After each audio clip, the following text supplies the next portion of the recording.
le permis d'exploitation du gisement d'Imouraren retiré à l'entreprise française Orano. Et oui, le Niger veut complètement dominer le marché des énergies renouvelables, quitte à se détacher de ses anciens partenaires. Restez bien jusqu'à la fin et surtout soyez concentrés. Les nouvelles règles du Niger en matière de partenariat vont vous étonner. Ne manquez surtout pas de liker la vidéo avant que ça ne commence et surtout de la partager si elle vous a plu. Attention, soyez bien concentrés car la vidéo est très poussée en réflexion.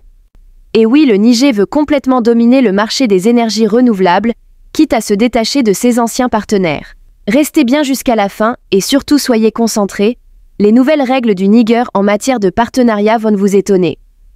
Ne manquez surtout pas de liker la vidéo avant que ça ne commence et surtout de la partager si elle vous a plu. Attention, soyez bien concentrés car la vidéo est très poussée en réflexion. Le Niger a retiré le permis d'exploitation de l'important gisement d'uranium à l'entreprise française Orano, mettant à exécution un ultimatum adressé à la société dans un contexte de tensions toujours vives entre Paris et le régime militaire nigérien. En parallèle, des partenariats avec d'autres nations se nouent à Niamey. Orano prend acte de la décision des autorités du Niger de retirer à sa filiale Imouraren SA son permis d'exploiter le gisement, et ce, malgré la reprise des activités sur site conformément aux attentes qu'elles avaient exprimées, a écrit le groupe français dans un communiqué transmis jeudi à l'AFP.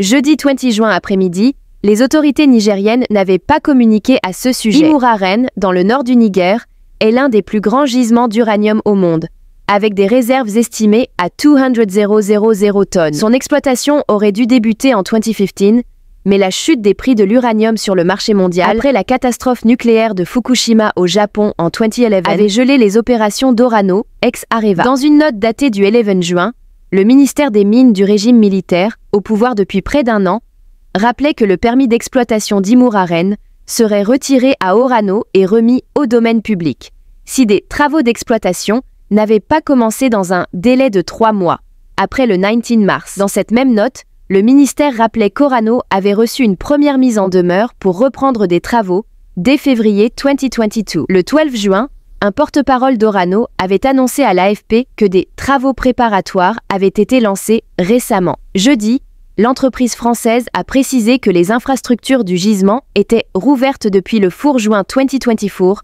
pour accueillir les équipes de construction et faire avancer les travaux. Plusieurs dizaines de personnes étaient mobilisées durant la phase de relance du projet. À terme, Imouraren SA devait employer 800 personnes, sous-traitants compris, a indiqué jeudi soir Orano. Le régime militaire au pouvoir à Niamey depuis juillet 2023, qui a fait de la souveraineté un de ses mantras, a plusieurs fois répété qu'il souhaitait revoir en profondeur le système d'exploitation des matières premières sur son sol par des compagnies étrangères. De son côté, Orano se dit disposé à maintenir ouverts tous les canaux de communication avec les autorités du Niger sur ce sujet, tout en se réservant le droit de contester la décision de retrait du permis d'exploitation devant les instances judiciaires compétentes, nationales ou internationales. De nouveaux partenaires Orano, spécialistes du combustible nucléaire, exploitent depuis 1971 de l'uranium dans le nord du Niger.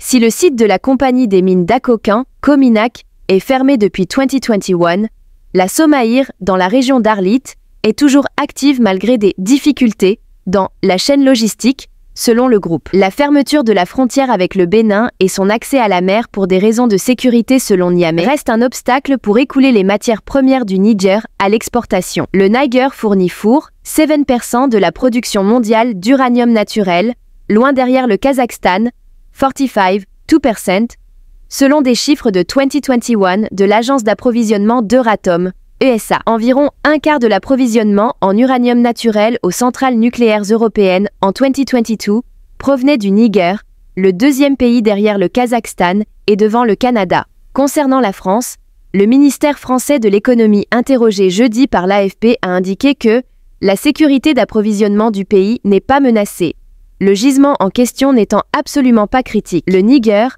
longtemps allié de la France, a désormais tourné le dos à Paris. Les généraux au pouvoir ont obtenu le départ des militaires français et multiplient les invectives contre l'ancienne puissance coloniale. En parallèle, Niamey cherche de nouveaux alliés et crée de nouveaux partenariats, notamment avec la Russie ou l'Iran. D'autres entreprises, chinoises, australiennes, américaines, britanniques, italiennes, canadiennes, indiennes et russes, ont obtenu des permis de prospection des mines d'uranium, CS, dernières années au Niger. En février 2022, 31 permis de recherche d'uranium et 11 titres d'exploitation d'uranium étaient en vigueur. La société des mines d'Azélik, Somina, majoritairement détenue par des Chinois, va reprendre ses activités d'exploitation de l'uranium dans le nord du Niger. Suspendu il y a 10 ans faute de rentabilité. Marquez vos avis en commentaire, likez un max et partagez la vidéo si vous la trouvez éducative.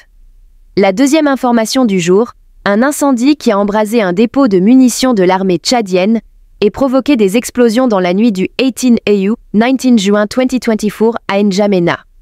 Cette explosion avait fait au moins 9 décès et fortici blessés selon le gouvernement. Pour Mahamat Nour Ibedou, figure de la société civile, cette catastrophe aurait pu être évitée.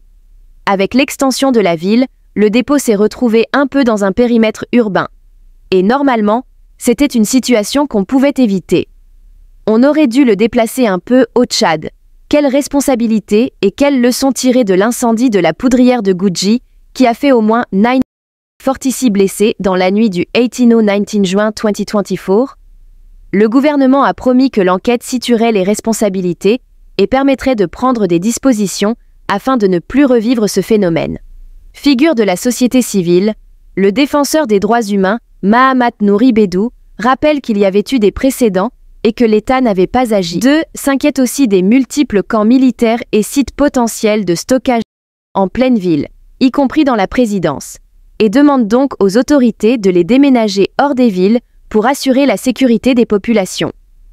Le même dépôt avait déjà pris feu.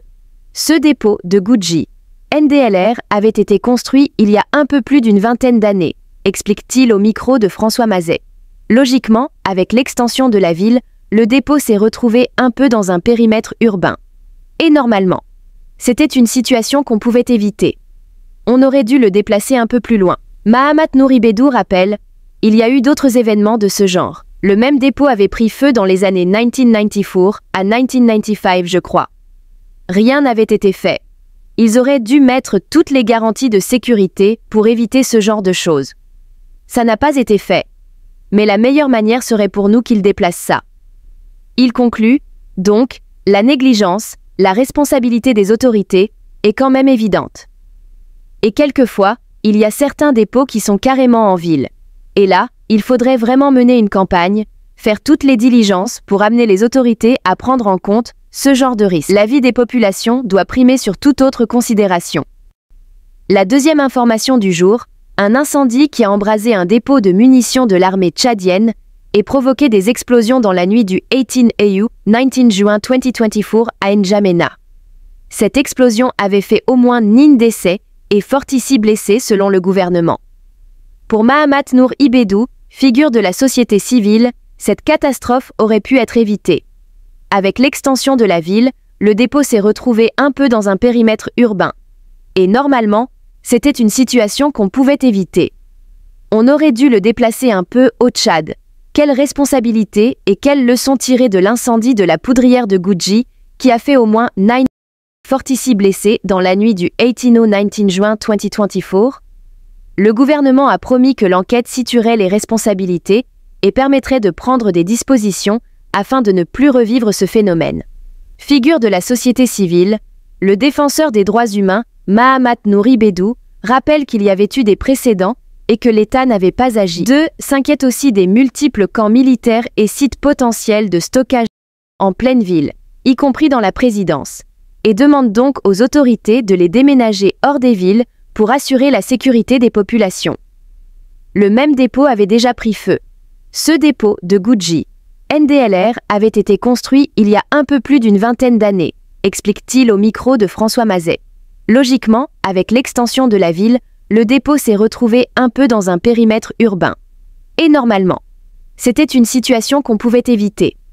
On aurait dû le déplacer un peu plus loin. Mahamat Nour Ibedou rappelle, il y a eu d'autres événements de ce genre. Le même dépôt avait pris feu dans les années 1994 à 1995, je crois. Rien n'avait été fait. Ils auraient dû mettre toutes les garanties de sécurité pour éviter ce genre de choses. Ça n'a pas été fait. Mais la meilleure manière serait pour nous qu'ils déplacent ça. Il conclut, donc, la négligence, la responsabilité des autorités, est quand même évidente. Et quelquefois, il y a certains dépôts qui sont carrément en ville. Et là, il faudrait vraiment mener une campagne, faire toutes les diligences pour amener les autorités à prendre en compte ce genre de risque. La vie des populations doit primer sur toute autre considération.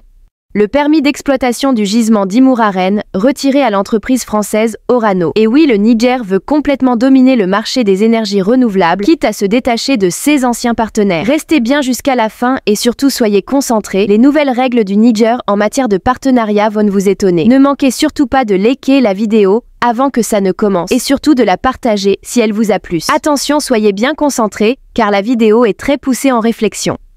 Et oui, le Niger veut complètement dominer le marché des énergies renouvelables, quitte à se détacher de ses anciens partenaires.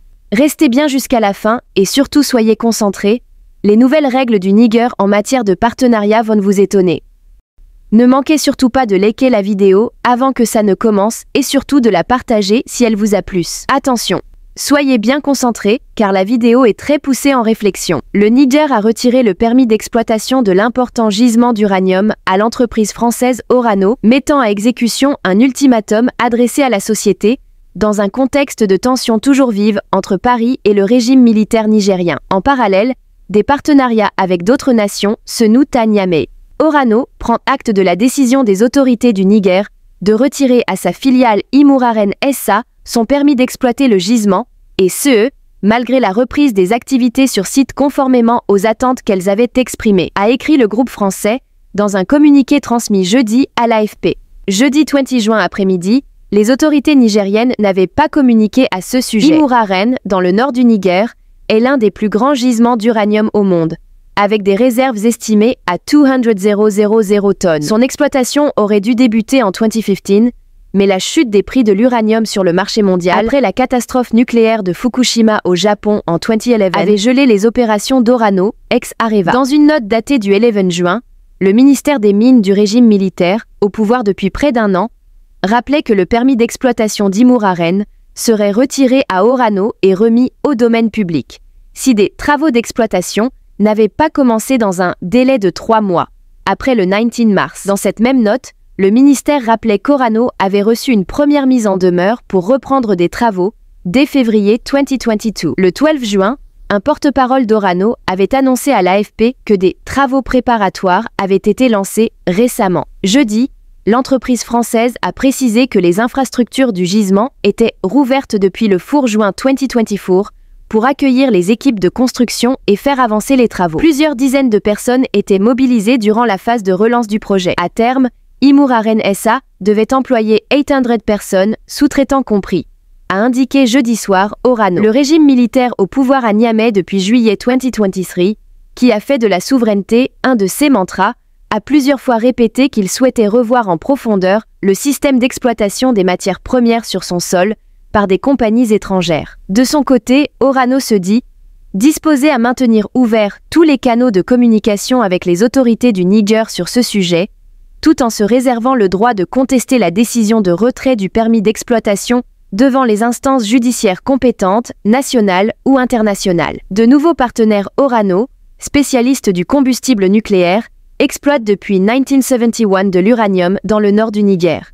Si le site de la compagnie des mines d'Akokan, Cominac, est fermé depuis 2021, la Somaïr, dans la région d'Arlit, est toujours active malgré des difficultés dans la chaîne logistique, selon le groupe. La fermeture de la frontière avec le Bénin et son accès à la mer pour des raisons de sécurité selon Niamey reste un obstacle pour écouler les matières premières du Niger à l'exportation. Le Niger fournit 7% de la production mondiale d'uranium naturel, loin derrière le Kazakhstan, 2%, selon des chiffres de 2021 de l'agence d'approvisionnement d'Euratom, ESA. Environ un quart de l'approvisionnement en uranium naturel aux centrales nucléaires européennes en 2022 provenait du Niger, le deuxième pays derrière le Kazakhstan et devant le Canada. Concernant la France, le ministère français de l'économie interrogé jeudi par l'AFP a indiqué que la sécurité d'approvisionnement du pays n'est pas menacée, le gisement en question n'étant absolument pas critique. Le Niger, longtemps allié de la France, a désormais tourné le dos à Paris. Les généraux au pouvoir ont obtenu le départ des militaires français et multiplient les invectives contre l'ancienne puissance coloniale. En parallèle, Niamey cherche de nouveaux alliés et crée de nouveaux partenariats, notamment avec la Russie ou l'Iran. D'autres entreprises, chinoises, australiennes, américaines, britanniques, italiennes, canadiennes, indiennes et russes, ont obtenu des permis de prospection des mines d'uranium, CS, dernières années au Niger. En février 2022, 31 permis de recherche d'uranium et 11 titres d'exploitation d'uranium étaient en vigueur. La société des mines d'Azélik, Somina, majoritairement détenue par des Chinois, va reprendre ses activités d'exploitation de l'uranium dans le nord du Niger. Suspendue il y a 10 ans faute de rentabilité. Marquez vos avis en commentaire, likez un max et partagez la vidéo si vous la trouvez éducative.